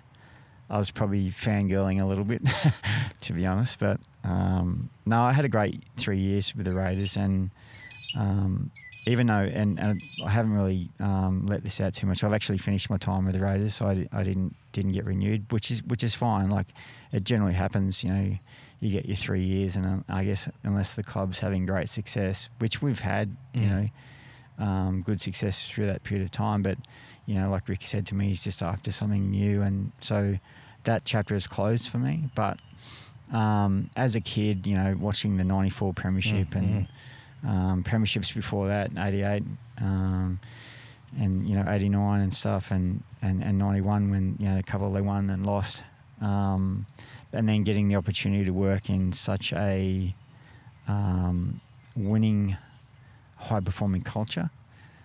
It's the closest thing I've found to the culture and the vibe into Commando Regiment. So even though Ricky probably doesn't know this, it actually probably that relationship was of great benefit to me as much as it was for the lads I worked with as well. And I take my hat off to the Raiders and the culture there and where Ricky and 40 are trying to take the club. So a great 2 years, taught me so much. And it's left me wanting some more. So hopefully a couple of irons I've got in the fire will pay off for me, and I can get back in. Another club? Potentially, yeah. Yeah. Potentially. Because there's that Adam Walsh is up at from SASA. He's up in Brisbane. Yeah, so he's in the player wellbeing space. Yeah. I have never met Adam. I've seen him on social media, but we've not crossed paths. But yeah, I mean, he from all reports, he does a great job there, and obviously held in high regard from the regiment, and he's doing good things in that space, that player wellbeing space. So good on him. Yeah, as you said, you referenced the similarities between being a commando and being a professional sports athlete. That's technically what a commando was. They were professional fucking athletes. Yeah. At that stage. So the wealth and knowledge that you brought to, this NRL field, especially with these players, they're only young kids. Yeah. And, there's a lot of players out there that have ended their career at 24, broken legs, or, look at Pappenhausen, Yeah, exactly. Far out, poor kid. Who knows if he's going to get back. But it's so true. But, there's this one trait between being a Special Forces soldier, being a professional athlete, and then you've got the extreme athletes, base jumpers and, mountaineering and all that sort of stuff. There's three skill sets. But there's one thing that we've all got in common, and that's that we chase excellence. And it's a bit of a throwaway term, but I think I'm fairly qualified to talk about it because of my time in the regiment, my time as a Special Forces soldier, my time as a soldier. and then my last 3 years with the Raiders, being in and around that culture, and then, you know, mountain warfare and that sort of space. But we all want to be better every day, and we want to surround ourselves with people who will make us better. Like-minded. Yeah, exactly right. So I still feel there's so much I can give in that athletic space. So it's really given me, you know, renewed, I guess, enthusiasm and want to maintain currency, because a lot of those skills and attributes I learnt through 27 years and 18 years in special operations, they're valuable mindset skills that can take an athlete to being there or thereabouts, to taking him to the next level, or her. You know, so no, it's an exciting time for myself, and you know, I really hope I can, you know, get my hand back in there. Yeah, mate. Yeah, well, let's wait and see. Wait and see. Far out. Well, yeah, I mean, You'll have to move. You're a Broncos fan, so... Yeah. Grand final day, baby. Here we go. Mate, yeah, grand final day is a special day, right? It's funny because I went to the 2006 grand final, Brisbane versus Melbourne, and obviously the Bronx got up, and, you know... Did you go to the Cowboys grand final? Nah. Yeah, that's why they lost, because I didn't go. You didn't go. Yeah. Someone like Jay Thurston might have had something to do with it. Yeah. I don't know. Ben Hunt dropping the ball. Ben Hunt dropping the ball. Mate, yeah, right. So that's the future. Now, we've been chatting for a couple of hours now. It's been absolutely fucking awesome, mate. Just to get your story out, you know, on another platform. I've listened to a couple of other podcasts, and just... It's incredible, especially at a warrant officer level. Yeah. And it just shows that it doesn't matter what rank you are. Yeah. Anyone's susceptible to, true. You know, the mental issues. I've listened to a couple of yours and listened to one you did recently with the next 2 Commando guy and Goody. Yeah. And the one you did before that as well.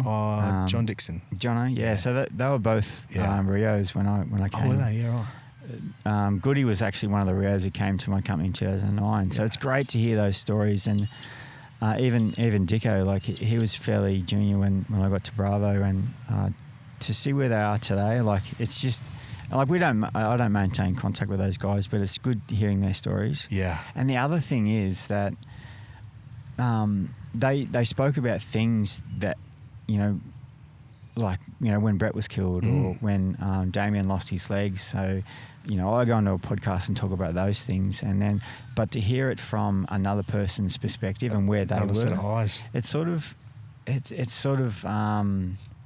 It's cathartic for me. It's sort of, and it's not qualifying whatever or anything, but it's just good to hear their perspective and where they were. And, you know, it takes a lot of courage to come on a podcast and tell your story, especially as, you know, SF guys, we're pretty, you know, insular and inwards looking, and, you know, it's about our teammates who's around us, not necessarily about telling our story. But as I said to you earlier, like, these stories are important, and they should be told, and because it's part of our history, it's part of our lineage, it's part of Australian history, it's part of Australian culture that we're obviously trying to push forward. So yeah, man, like, I really appreciate your time and for inviting me on, and you know, being here this morning at the Australian War Memorial, like, it's I couldn't think of a better setting. Yeah. Mate. So yeah, mate. I've got a couple of final questions though before we cut away, mate. First question: what advice can you give to people just to keep on keeping on, complete any goal they set their mind to, and to crush it in life? You know, again, mate, you tried for SASR, medically failed, and then you thought, you know what, I'm not going to fucking stop here. Yeah, I'm going to keep moving forward and take it to the next level, which you did. Yeah, I think, you know, developing a strong mindset. You know, selection is all about your mental preparation. It's not necessarily, you know, guys physically prepare, but they don't do a lot on mental preparation. So prepare the mind, you know, whether you know, understand mindset or, you know, do some, you know, positive self-talk or positive mantra or visualization or whatever it is, but prepare the mind and the body will follow. That's probably advice number one. The second one is, and I made these mistakes myself, don't get me wrong. When you set a goal, or when we talk about goal setting, unless you are, you know, working, understanding, pushing that coin forward, ball forward, whatever, every day, your goals will just remain that. They'll just remain goals on paper. So you've got to be putting time, effort, planning in around those goals to actually push it forward each day. Otherwise, you're just wasting your time. Like, you know, goal setting, I want to go and do this, I want to go and do that. And then people just think it's going to happen where it's not. You've got to actually, and I you know, recall myself, you know, mid-90s going, I want to do Special Force selection. I want to give this a go. And from every day from that point on, I was either reading books, I was training, I thought I was preparing my mind to the best I knew back then, which is a lot different to what I know now.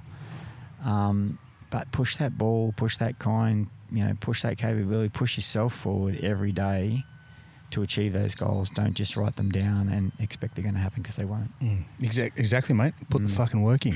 Exactly. It's that simple. Yeah. Mate, second question, what is the plans for the future? As we spoke about before, you've separated from the Raiders now. Yep.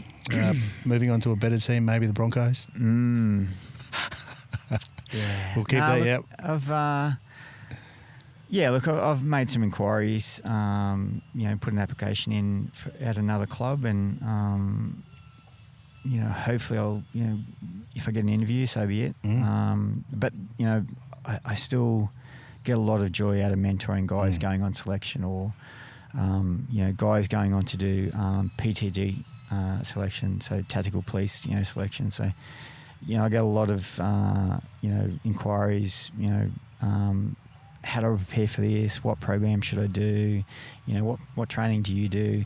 So that's a bit of a side project. It's just a passion one. I love doing that sort of stuff, and I always will, whilst I can still feel I can value add to someone or an individual going forward. You know, I love the NRL space. I really hope I can get back in there, because I feel like I've got a lot to give in that athletic performance, you know, performance breathing mindset space. You know, my kids are still here in Canberra. My daughter turned 21 the other day. My son is about to turn 19. So they're, you know, I'd say they're established, but you know, I've got some work to do with them in terms of, you know, decisions and time away. So whilst that's there, I'll probably see myself in Canberra. I'd love to move, you know, some north in the next 2 years. Just to warm, because I hate the Canberra winter. It's brutal. It's really hard, but yeah, so I've got some work to do there. So yeah, I guess in short, you know, hopefully, you know, continue to push that space forward in the mindset within the athletic or NRL space. You know, re-engage with my kids as much as I can, because they suffered, you know, and of course through those, you know, time away, deployments, training, you know, tempo of, you know, tag east and all that sort of stuff. So, and, you know, as I said earlier, I'm, you know, my relationship with my partner is very, very special for me, and I probably wouldn't be in this mental headspace without her help and assistance, and I love it a bits. So yeah, you know, we've got plans, and you know, we want to sort of move north eventually. Yeah, right. There's a bit of a hint there, is there? Potentially. Mate, third question now, mate. Outside of being a badass 2 Commando operator, you know, a professional sports trainer, I guess, in a way. Mate, tell us something that people don't know, something about you that people don't know about you. Oh, a guilty obsession or something. You know, you're a fitness freak, so it has to be something, you know, maybe a mud cake or something. Oh, mate, like, you know, all, you know, the fitness space, it's all about moderation, right? There's times where you need to, you know, be disciplined, you know, pre-season or whatever. But, you know, just, we all want to live. We all want to be happy. Treat yourself. You know, don't be, you know, eating carrots and lettuce and stuff and expect that you're going to be able to maintain it, because you can't. My guilty sin is chocolate. Chocolate. Mate, I don't have chocolate in the house. I'm so bad with chocolate. I don't have it in the house unless it's going to be eaten, right? So I don't, buy the big blocks anymore. It's just a little one because it's, 100 grams or whatever it is. And I can eat it and I don't feel guilty, and then I can get on with my business. But that's my probably my Achilles heel is chocolate, mate. Nothing worse when you get a block. Oh, Take mate. one block, one row off. It's calling your name. It's like I'm just just another row. Just one more row. I'm just here in the cupboard. Come and get me. Just one more row. One more row. It's not going to matter, but it really will. But it's not going to matter. Mate, fourth question. Favourite movie? Even a military one, I'd say. It was funny. I was talking about this yesterday. People go, "Have you seen this movie?" And I'm like, "No, I don't watch a lot of movies, to be honest. Like, it's like books. I read mostly non-fiction because I want to get something out of it. I don't really read a lot of fiction. But saying that, favourite movie is probably Top Gun. No doubt. Yeah. Like, Top Gun, or even the latest version. I just I'm forever quoting lines out of Top Gun, and people look at it. You're like, wait, what? Who? What? Yeah. So, that's probably my favourite all-time movie. Top Gun. So. Yeah, I had a F-35 pilot on the other week, and they hate Top Gun. Oh, really? Yeah. That's fair. I mean, it's probably like us watching, SAS Australia or something like that. You're like, you just cringe. But I tell you, anyway, those guys actually do a pretty good job. But I guess it's comparative. Yeah, right, mate. Last question. Favourite music? What's that music? Again, fitness, mate.